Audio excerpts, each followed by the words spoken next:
Tom, are you okay? I lost her. Her? She was going to be this epic, trilogy-worthy character. I was going to be the hottest writer in Hollywood. But I can't get past Act 1! You need some writers group therapy.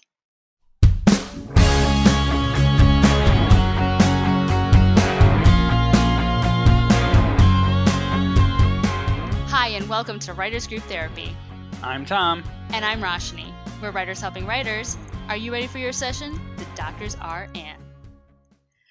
So I had to laugh because we decided we would do an episode about retcons. And then when I brought it up to Tom, you had a completely different definition of retcon than what it actually is. So I want you to tell the listeners Oh, what your well, definition was. I mean, I understand what it is now, but it makes total sense now. But the one I always heard was from watching Torchwood, the BBC series, the sci-fi series. They would always give people these pills called RetCon to make them forget what they had seen, like aliens or ant monsters or whatever it was, so that people could go back to their normal lives.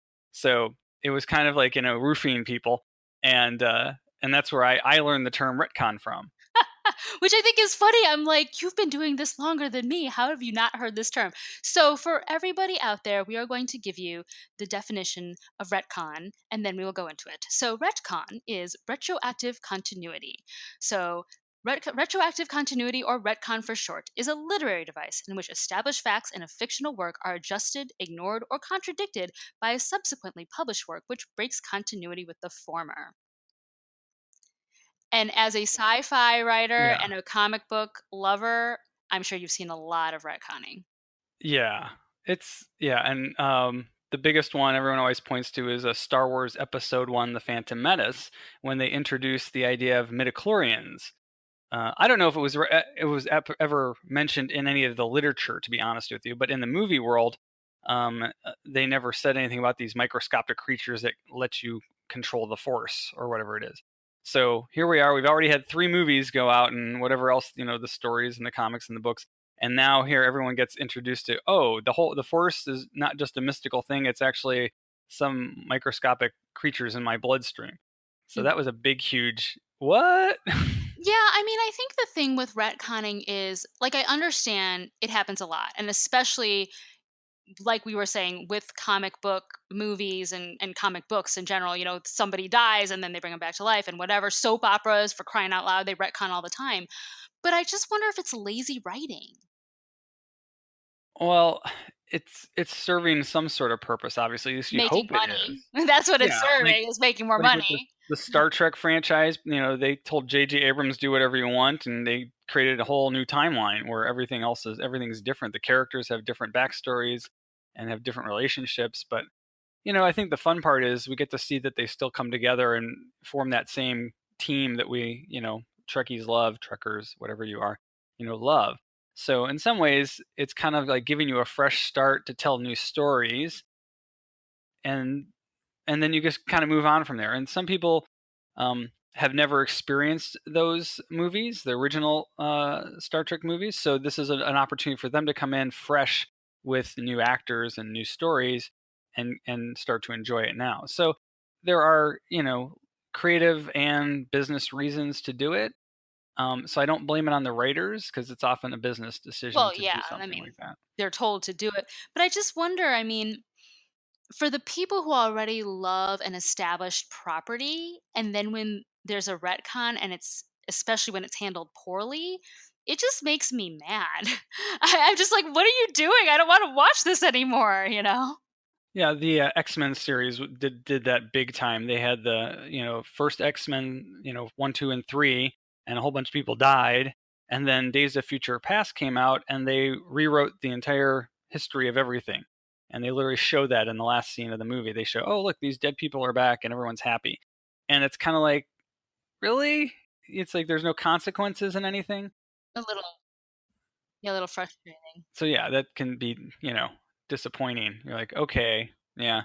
But it kind of clears the deck, so to speak. They're like, okay, now we can make some new stuff. So I understand why they would retcon something in a fantasy world. So that would be, your comic book movies and your fantasy and sci-fi films, because you can kind of explain it away with magic or whatever. but time travel or something like that. But it's weirder when there's a retcon in a quote unquote normal world. So, for example, I saw Mamma Mia 2 over the summer with my friend, and we were both big fans of the first movie. And we were like, wait a minute, they changed the order of when she meets the guys. And it's kind of a big deal because it actually makes a big difference in how the main character, Donna, responds to things. So in the first movie, she meets Sam, who's the guy, right? He's the one. And then Sam leaves her and she sleeps with the next guy, Bill, who's kind of like a rebound guy, and then Harry. But they completely changed the order in movie 2 of how she meets the men. They put Harry first, and I think then it's Bill, and then Sam, and then back to Bill. And so you're kind of like, but wait, I thought the whole point was she was trying to get over like this major love of her life. So it's a little bit weird, I think, when Time travel. they had to have known. I mean, it's touched on in the very like first 10 minutes of the first movie, the order of who she meets. Yeah. I know there's a bunch of these that happen in like Friends, which is kind of interesting because when you have a TV show, you have a lot more writers than you have when you have a movie. So yeah, you think it would accidentally happen more often in TV because I think there was one thing where like um, it seems like everybody uh, doesn't recognize Rachel in the beginning, and then later they reveal that Chandler actually met Rachel almost a year before the wedding that starts the first episode of Friends. Oh, and Ross has been in love with her his whole life, so of course he should recognize her, right? Yeah. So the question is, yeah, was that done by accident or was that written in for a reason? Because it didn't seem like there was a reason to put it in. I mean, after the fact to keep that a secret or something. Hmm. But it does mostly happen in sci-fi, and there are reasons to do it that are valid. Usually, Back to the Future kind of gets a big pass because you know changing the past is part of the plot. He goes back in time and things get screwed up and he has to fix them, and that's the whole point of the movie. In those cases, they kind of don't consider those retcons in the negative sense. They're actual plot pieces. But then you have a movie like Terminator Genisys, which Well, is well, all the Terminator movies they're also time travel, but it's a little more crazy. Like they're really pushing how much they're changing from one movie to the next. So it's not just little things. It's not necessarily the plot of the movie.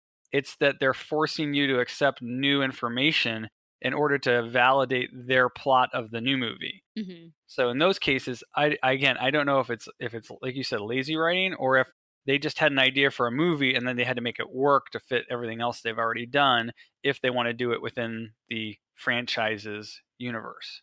yeah. I mean, I think like in the example of the Friends pilot, I think that just might be them trying to find their footing. Because I've always noticed when you watch a show, like the first couple episodes, it's always kind of weird. They're just trying to find their groove. And then once they find their groove, they're like, okay, cool. So that might not really be like a retcon in the true sense of the word, but definitely, the other ones. And I just wonder how would y- how would you handle writing a retcon gracefully without pissing off your audience? No, it's just kind of like subtext, but when you're talking about the plot, you have to do it subtly, I guess. It makes sure if it's it depends on how big the change you're trying to make is. Obviously, if suddenly you're going to have a Christmas episode and you already told everyone, episodes and episodes ago that somebody is, you know, Mormon or not Mormon or like Muslim or Jewish or something like that. Well, how can you have an episode now? Suddenly they're Christian, so it seems like that would be like an obvious, attempt at, kind of just changing it for the sake of what you want to, do as far as an episode goes.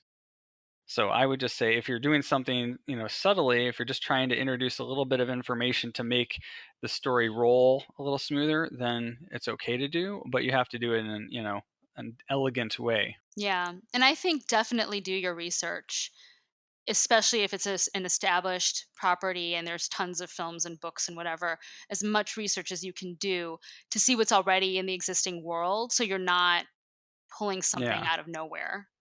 especially if you're writing, spec scripts. If you're writing a TV episode for an existing show, do your research so that when you submit that, people aren't looking at you going, well, that doesn't make any sense, because they must not have actually researched this show before they Right, wrote it. yeah.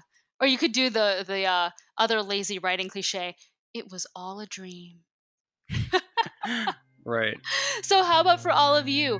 What have been your favorite or most hated retcons in a film or TV show? Let us know at WG Therapy. You can also find us online at writersgrouptherapy.com. And if you like what you hear, subscribe and share it with your friends. We'll see you next week.